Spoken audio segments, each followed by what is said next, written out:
বিগত ৩ নির্বাচনে যেসব ঘাটতি এবং ক্ষতি হয়েছে সেগুলো বিবেচনায় নিয়ে সম্মিলিতভাবে সুষ্ঠু নির্বাচনের প্রত্যাশার কথা জানিয়েছেন নির্বাচন কমিশনার আবুল ফজল মোহাম্মদ সানাউল্লাহ। রাজধানীতে নাগরিক নির্বাচন পর্যবেক্ষক প্রকল্প উদ্বোধন করে নির্বাচন কমিশনের প্রত্যাশার সাথে যৌক্তিক প্রত্যাশার সমন্বয় ঘটানোর তাগিদ দিয়েছেন তিনি। লায়লা নওশীনের রিপোর্ট।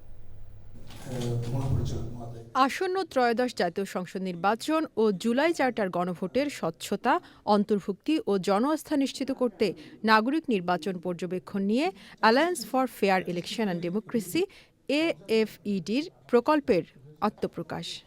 ইউরোপীয় ইউনিয়নের অর্থায়নে ইউরোপিয়ান পার্টনারশিপ ফর ডেমোক্রেসির সহায়তায় এই প্রকল্পে যুক্ত আছেন আন্তর্জাতিক পর্যবেক্ষকদের পাশাপাশি নাগরিক পর্যবেক্ষকরা। বহু প্রত্যাশিত নির্বাচনে ভুয়া সংবাদসহ বিভিন্ন চ্যালেঞ্জের কথা তুলে ধরেন আলোচকরা।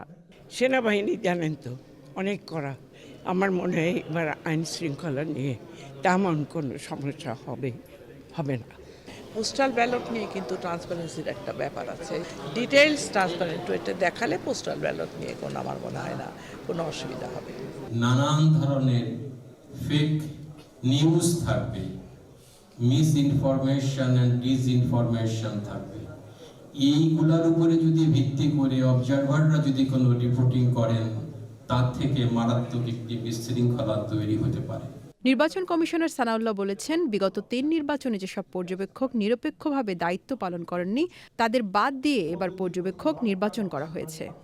গত ৩টা নির্বাচনে যারা ইনভলভ ছিলেন এবং যথাযথভাবে তাদের দায়িত্ব পালন করে নাই মর্মে আমাদের কাছে প্রতীয়মান হয়েছে, তাদেরকে আমরা নিবন্ধন দিতে পারিনি। দুর্ভাগ্যজনক হলেও সত্য যে আমাদের একটা বিরাট ভ্যাকুয়াম হয়ে গিয়েছে। এই ভ্যাকুয়ামটার কারণে আমরা এখনো বলতে পারি 2008-এর আগে পড়ে আছে।